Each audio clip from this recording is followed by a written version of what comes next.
할렐루야. 더 메시지 시청자 여러분 안녕하십니까? 저는 하늘뜻 사랑교회를 담임하고 있는 박준성 목사입니다. 오늘은 임마누엘이라는 제목으로 함께 은혜를 나누도록 하겠습니다. 오늘의 본문은 이사야 7장 14절 말씀입니다. 그러므로 주께서 친히 징조를 너에게 주실 것이라. 보라, 처녀가 잉태하여 아들을 낳을 것이요 그의 이름을 임마누엘이라 하리라. 이사야 7장은 이스라엘의 멸망에 대한 예언 중 임마누엘에 대한 예언입니다. 임마누엘은 하나님이 우리와 함께 계시다 함이라는 의미입니다. 오늘은 임마누엘에 대해서 생각해보는 시간을 가지고자 합니다. 본문에 보면 그러므로 주께서 친히 징조를 너에게 주실 것이라. 보라, 처녀가 잉태하여 아들을 낳을 것이요 그의 이름을 임마누엘이라 하리라고 말씀하십니다. 그러면 임마누엘의 의미는 무엇입니까? 첫 번째로 하나님이 우리와 함께 하신다는 것입니다. 이스라엘 백성들은 하나님께서 택하신 백성입니다. 그들은 창세전에 택함을 입은 자입니다. 그것을 그들은 알기에 선민사상이 강했습니다. 그러나 그들은 하나님의 뜻보다는 율법에 매여 살았습니다.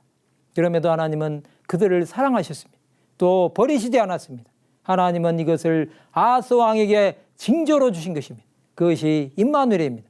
자기 백성들이 하나님을 떠나 죄 가운데 살지만 여전히 긍휼을 베푸신다는 것입니다.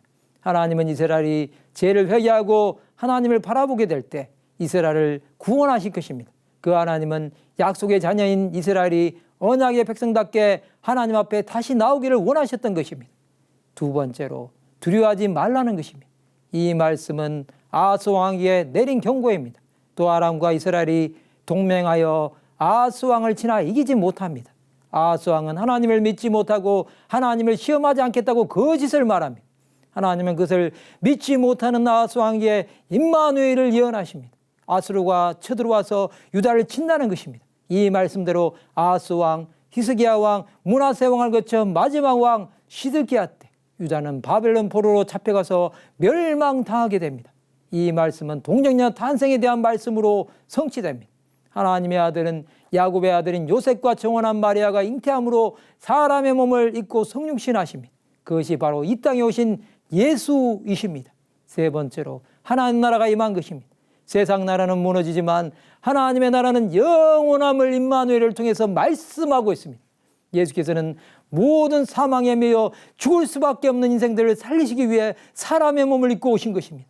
이것을 믿는다면 지금 당장의 고난과 박해하고 모든 것이 다 없어진다고 해도 이겨낼 수 있기에 우리는 임마누엘 하나님을 붙들어야 합니다. 모든 고통이 다 끝날 때 주께서 우리와 함께 하심을 깨닫게 될 것입니다. 이제 우리 가운데 오신 임마누엘을 우리는 맞아들일 준비가 되어야 합니다. 그것은 죽은 생명이 임마누엘로 말미암아 살아나는 역사가 있을 것입니다. 하나님 나라는 예수 그리스도의 오심으로 영원한 것입니다. 그 결과로 예수께서 임마누엘 하심으로 이루신 역사는 첫 번째로 구원의 역사를 이루어 주셨습니다. 예수를 믿는 사람은 누구든지 그를 믿으면 회개하고 거듭나서 구원받습니다. 이것은 하나님께서 우리를 사랑하신 증거입니다. 구원으로 가는 사람들은 예수를 믿는 것을 기뻐합니다. 주 예수를 믿으면 자신과 가정이 구원함을 받습니다. 이것은 마태복음 8장에 나오는 백부장과 사도행전 10장에 나오는 백부장 고넬료의 가정에 임한 것입니다. 이 구원은 사마리아 수가성의 여인과 사마리아 성의 백성들에게 임했습니다. 또 수르보니의 여인과 귀신 들린 딸에게도 구원이 임한 것입니다. 이 구원은 그를 믿는 모든 자에게 미치는 하나님의 의입니다. 이 의를 통하여 하나님의 구원하심의 역사는 계속되는 것입니다. 하나님은 그를 가까이 하는 자에게는 구원의 은혜를 베풀어 주시는 것입니다. 두 번째로 영생의 소망을 갖게 하셨습니다. 영생 곧 유일하신 하나님과 그의 보내신 자 예수 그리스도를 아는 것입니다. 이 영생으로 나가는 사람은 하나님을 영원롭게 하는 것입니다. 하나님은 영생의 소망으로 죽어가는 영혼들이 살아나게 하셨습니다. 예수께서 십자가를 지심도 영생을 주시기 위한 것입니다. 우리는 죄 가운데 살기에 하나님과 원수가 되었습니다. 그러나 원수된 것을 십자가로 도말하심으로 법조문으로선 계명의 율법을 폐하신 것입니다. 우리가 예수로 인해 산다면 예수께서는 영생으로 인도하실 것입니다. 우리의 삶이 영생을 구하기 위해 생명을 다해 주 예수만을 전해야 하는 것입니다. 이 영생을 바라보고 끝까지 믿음의 선한 싸움을 해야 합니다. 그렇다면 우리는 어떻게 살아야 할까요? 임마누엘의 예수 그리스도를 우리는 끝까지 의지하고 나갑시다. 죄가 있어도 우리가 하나님을 떠나지 않는 것은 예수께서 우리를 위해 오셨기 때문입니다. 이것은 변하지 않는 하나님의 약속 성취입니다. 이제 이것을 우리는 삶이 마치는 날까지 증거하는 자들이 되어야 합니다. 말씀을 마치고자 합니다.